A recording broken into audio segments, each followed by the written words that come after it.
Sunday মানে আমাদের বেরোনোর প্ল্যানিং শুরু।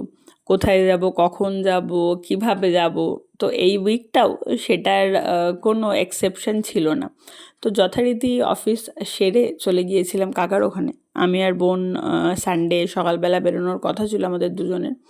আর আমাদের দুজনের ছাড়া আর কারোর টাইম হয় না আমাদের সাথে বেরোনোর। কারণ কি, আমরা তো হুজুগে চলি। হুজুগ হলো আর আমরা বেরিয়ে গেলাম।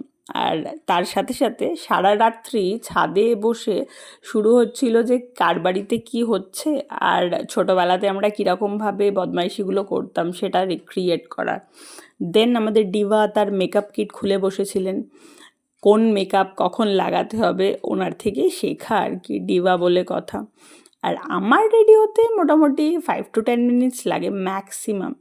দেন আমরা স্টেশন চলে এসেছিলাম। প্রচণ্ড গরম ছিল। আর গন্তব্যস্থল আমাদের ছিল ব্যারাকপুর, দাদা বৌদির বিরিয়ানি। আমি আর বনু গেছিলাম, এর আগেও দাদা বৌদির বিরিয়ানি আমরা টেস্ট করেছি, বাট মামাই টেস্ট করেনি। তো ওকে নিয়ে যাওয়া হচ্ছিল, যেহেতু অনেক দিন ধরে প্ল্যানিং হচ্ছিল, তো এক্সিকিউট হচ্ছিল না, কারণ দুজনের টাইমিংটা অ্যাডজাস্ট হচ্ছিল না। এবারে যেহেতু একটু আগে আগে বেরিয়েছিলাম, তাই ভেবেছিলাম যে যে বিল্ডিংটা পুরোনোটাকে ভেঙে রিকনস্ট্রাক্ট করা হয়েছে সেখানে যাব, কারণ সেটাতে কোনোবারই যাওয়া হয় না, নতুন বিল্ডিংটাতেই প্রতিবার যাওয়া হয়। তো এবারে গিয়েও দেখি সেমই সিচুয়েশন, 3 ঘন্টা ওয়েটিং। আর এত রোদ্দুরের মধ্যে 3 ঘন্টা দাঁড়িয়ে থাকা তো যায় না, সেজন্য বোনকে দাঁড় করিয়ে রেখে এসেছিলাম। উল্টো দিকের ফুটে এসে উল্টো দিকের যে ওদের বিল্ডিংটা রয়েছে সেখানে দেখার জন্য যে ফাঁকা আছে কি না। তো জিজ্ঞেস করাতে বলেছিল যে হ্যাঁ ফাঁকা আছে, তো বোনকে আমি ডেকে নিলাম। ভেতরে ঢুকে ফাইনালি রিলিভড হলো। এত গরম বাইরে যে 1 মিনিটও দাঁড়ানো যাচ্ছিল না। দেন এসে একটু হাত মুখ ধুলাম, ধুয়ে আমাদের প্ল্যানিং শুরু হচ্ছিল কি অর্ডার করা হবে। আসলে দুজনই তো ভীষণ ফুডি, কি খাবো কি না খাবো সেটা বুঝে উঠতে পারছিলাম না।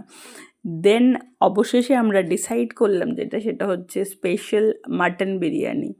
সেটার কোয়ান্টিটিটা যদিও আমাদের খাওয়ার ক্যাপাবিলিটির থেকে অনেক বেশি ছিল, তাও মোটামুটি যেহেতু এতদিন বাদে বিরিয়ানি খাচ্ছি, তাই ঠুসে নিয়েছিলাম কোনো মতে আর কি। আর সেটা হজম করার জন্যে ছিল হচ্ছে লাইম সোডা। দেন বৌমনিকে ফোন করে বলে রেখেছিলাম আগে থেকে যে বৌমনি আর দাদাভাইয়ের জন্য পার্সেল নিয়ে যাব। তো যথারীতি পার্সেল কাউন্টার থেকে পার্সেল নিয়ে আমরা দৌড়াতে দৌড়াতে যাচ্ছিলাম স্টেশনে, কারণ ট্রেনের টাইম হয়ে গিয়েছিল। ওই ট্রেনটা মিস হলে আবার 15 মিনিটস বাদে ছিল ট্রেন, আর ওখানে নেমে আবার 1 ঘন্টা আমাদের বাসে যেতে হতো। আর বোন সাথে ছিল, তো পোজ তো চলছিলই সাথে সাথে।